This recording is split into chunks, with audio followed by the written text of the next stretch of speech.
All right, we'll go ahead and kick it off with Nick Groke. Nick, go ahead. Yeah, hey, Jon Gray, what's up? Oh, not much. I think we've seen so far with position players almost doubling up their workload in order to cram in a training camp. Obviously, you're not able to do that. You can't just pitch twice as often or twice as much. How difficult is it to stay patient as a pitcher right now, trying to prepare for a season in such a short amount of time and not push it too much? Oh yeah, that's been really tough actually. Because I mean I know we're starting here in just like two weeks, so it's not like we have all the time in the world. But then again, we have to be patient, listen to our bodies at the same time. Because the last thing you want is to rush yourself, do something and get hurt, and not be able to help at all during the season. So, I think worst case scenario, like a starter like me, if we do the work we can every day, I think we should have no problem going 5+ innings off the bat. But we do have to play it safe too. Beyond just getting your arm ready, what is your endurance like right now? Is that something that you're gonna, you can run, you can do a bike and run and whatever, but like the actual endurance of competition, where are you at right now, and how much do you need to get going? I feel pretty good right now about it. I came off the mound in the bullpen the other day, went in and threw 30 pitches, and I felt completely fine. So I'm a kind of guy personally that if I make that 3 or 4 inning mark and I'm good to go 7, 8, I'm that kind of guy. So I don't think I'm going to have to necessarily crush into bikes or anything like that. I hope not. I mean, if it comes to that, I will. But as soon as I hit that 3 or 4 inning marker, I think I'll be good to go from there. Awesome. Thank you. Tracy Ringlesby. Got it. You got it unmuted. Hey, John. Hey, what's up, Hey, Tracy? question. Last year, the consistency that you had on the mound from game to game, where did that come from? Because that was really your problem the previous seasons, wasn't it? Yeah, it was. I feel like that was a difference last year. Is when you didn't see a lot of 8 to 9 run ball games, here and there. I think that was a big difference maker for me. I feel like we mixed all game long. We were smart with our pitches. We never let a big inning unfold, and it's because we shut everything down. As soon as something went wrong, there was a runner on second or third or whatever, it seemed like we took a lot of pride in bearing down in those situations, and we were able to get outs in big times. And I feel like that was the difference maker for us. And I think it was in the spring I saw you. You had a pretty good conversation with one of the pitchers from working over with the minor league, Pedro Astacio, about pitching at Coors Field. Did that resonate at all with you? Oh, 100%. Yeah. Astacio knows. We talked about it before, about how being as aggressive as possible, throwing inside, pitching up in the zone, that tends to work out at Coors Field and in this league. If you're not convicted in anything you're doing, even if it's the right choice or the right plan, it's not going to go so hot. But I've noticed that whenever we are being overly aggressive and attacking the hitters, I get away with a lot more. Thank you, sir. No worries. Thomas Harding. Yeah, John. First of all, with this morning, we were talking to Buddy about Marquez and how he's developed and matured as a pitcher and kind of is a leader type. Tell me about him off the field. I know he's a very quiet fellow with us. What are the things you see out of him as a leader, things that he does, how he plays off the rest of the pitching staff? Yeah, Markey to me comes off as like a 4 or 5 year guy, and he just takes care of his business. Like he said, he's really quiet. I like to think that we're kind of a lot of the same. Really, I may be a little bit louder than he is, but then again, he goes about his work. He's quiet. He does the stuff. He gets out in and out. It's really cool to watch him work and see the things he's working on. And I think that's something our pitching staff has done a lot better of. Really, is you see guys kind of going into their individualistic types of setups and pitching and everything like that, and they're really attacking and taking their strengths even further. So I think that's really cool to see. And yeah, Markey's he's the guy that likes to keep it fun around the clubhouse too. You'll see him smiling and laughing a lot, and that's good too. But most of the time he's quiet and serious. He works a little bit differently, I think, than you, or would you say he does that? Likes to throw that two-seamer a lot, likes to throw the slider a lot, likes to work outside, outside, outside to the right-handers. Not a lot inside unless he, feels the need to come in there. What do you see with his mix as opposed to with yours, the differences?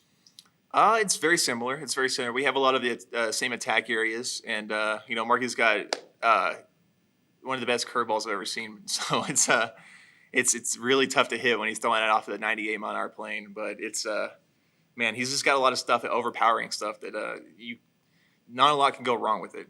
I mean, he's a guy that can go in and attack, and he's not going to be perfect, but he's still going to break a lot of bats. He's still going to keep the score low, and he's going to give you a heck of a ball game. I mean, it's not like he's not a guy that has to go in there and be completely on his plan and hit every spot. He's a different kind of animal. That's really good. That's really good because he's only going to get better, and he's only going to get more mature. He's going to hit. Everything's going to get better for him, like it has for me. And I'm ready to see that happen.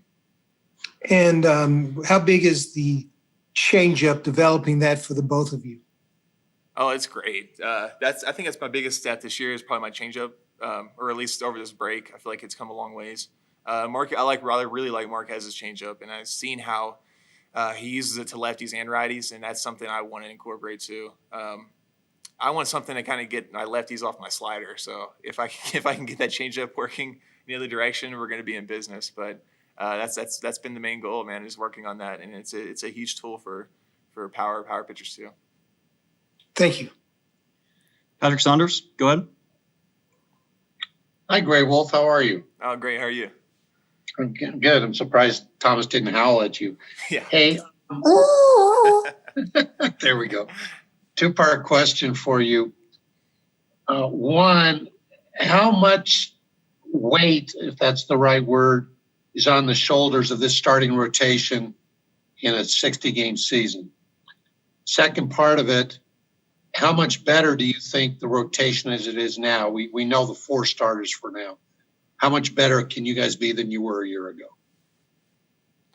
I think we're going to be a heck of a lot better, and I don't think that weight that we necessarily feel in our shoulders to do so good or whatever. I don't think that's come out of nowhere. I think we've earned that, and I think it's something we should live up to. So I think all the high expectations. I mean, I think that we can meet them, and it's going to be. I don't know. It'll be tough. It'll be different than anything we've ever done before. But then again, I think our guys are up for the challenge. All our guys are working hard right now. I feel like we're a little bit ahead of other squads, and I'm excited to see how everyone's been keeping this going when it was shut down, and just seeing how fresh everything is now. It's really cool. I know a lot of guys, including Armand and Buddy, some other people, are very eager to see how Antonio produces this year. They think he's ready to take that next step. I'm assuming you agree.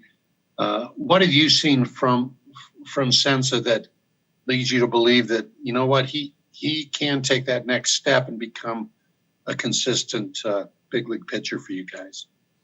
What I really like about Sensatella is when his fastball's working really well, he really locates it. He can move it around the zone. And I think he's the kind of guy that could even throw like 70, 80% fastballs, when it's at its best. Because it's got some natural cut on it. I've seen it up to 98. I mean, he's got a heck of an arm.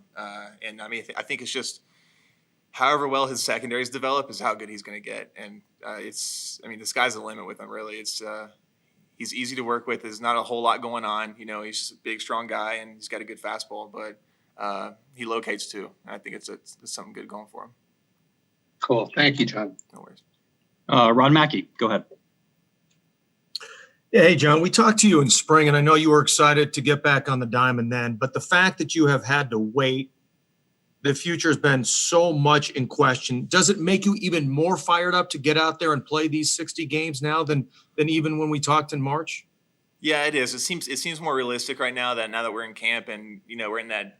It's not the same atmosphere, but it's similar. And, all of us guys, we're used to that every single year, most of our lives. So to have that back after a long time is felt really good. But it's not like it hasn't been something I can completely 100% bank on yet. And, I'm hoping for the best, but I don't want to get too excited because I know that things aren't exactly running smooth right now. So, but then again, like I'm ready for the call. Like as soon as we get the go ahead to get on the field and play, I'm ready. So, I'm just staying right there, and I'm just waiting to see what happens. Also, John, yesterday, Buddy was talking about how, he admitted that the pitchers, are ahead of the hitters at this point. How have you felt out there? I mean, we saw you the other day, going against Trev and looking good. I'm assuming you're feeling pretty confident about your progress so far. Yeah, I really am. I was excited with every one of my pitches the other day. And it did feel a little funny. I mean, it's been almost a year for me to be actually on the field in a game. So it's been a long time, but it was one of those things where I threw the first 5 or 6 pitches and it kind of felt funny. And then I was kind of in a groove and I was rolling. So, I'm thinking that's how it's going to be from here on out. And we'll just stretch that down the line further and further, 4, 5, 6 innings and roll from there. Thanks, John. Mark Hisla, go ahead. Hey, Jon Gray. I want you to go back, expand just a little bit on your conversation with Estacio. And what I took from what you said is that you got to attack that beast that is Coors Field and maybe not give it too much respect. Did I catch your drift right? And just expand a little bit on that. Yeah, 100%. So what I've noticed the first 3 years exactly. When I was throwing fastballs, I was getting hammered with home runs. I felt like I was getting home runs left and right, but I could almost see or feel every time I was about to get up a home run. But when I started throwing in a lot and started making that my area for my fastball, up and in, up and down the line with everyone, people weren't taking comfortable swings, and they knew I was coming at them. They knew I was coming to attack the strike zone. They weren't going to sit back and wait and see what the count was or see what that pitch was. I was coming for them, and it just seemed like it seemed like there for a while I could make the guy swing if I wanted to. It was like that easy. I was able to lower my pitch count. We got balls in play, first 2-3 pitches of the at bat. Things weren't getting dragged out. I wasn't walking guys, but I was also not giving up as many homers or hits. Like I was, breaking a lot of bats off, and it just seemed like the results were a lot better when I had it in my mind that I was going to blow this guy away and be aggressive. Like not nitpick around the zone, but go at people. And the other thing I want to ask you is from you and from Freeland, and I hear a little bit from Buddy, I think I assumed, and probably a lot of people assumed that, okay, first couple of weeks, starters are going to go 2 or 3 innings or 3 innings, but it sounds like your guys' mindset is to try to get 5. Am I right with that? Or is that overstating it? No, I don't think that's overstating it. I think there's plenty of us, ready for that mark right now. And I don't think that I don't really see it being a 2, or 3 inning thing with us. Our guys are built up pretty well, and I guess it'll just go by what we see. But I think most of us are ready for that 5 inning mark off, from the first start. So we'll see. Thank you. All right, we've got Kevin Henry with the final question. Hey, John, thanks for the time, man. Appreciate it. No worries. Hey, as a pitcher, as a hitter, what are your thoughts on the DH? I don't know. I'm not a fan of it. If it was up to me, I would take baseball back to the way it was in 1940s to the 60s and play that over again. But I don't know. I'm not really a big fan of it. But then again, it'll be fun and a new challenge. It'll be something different for us. But I am gonna miss getting in the box, and I actually got pretty fired up from getting my bunt down, so I'm gonna miss that too. All right, man. Thanks. Appreciate it. No worries. All right, thank you, John. Really appreciate you hopping on. Everybody else, thanks for hopping on. We're gonna have another Zoom call here really shortly, so keep an eye on your emails. Thanks, John. Thank you.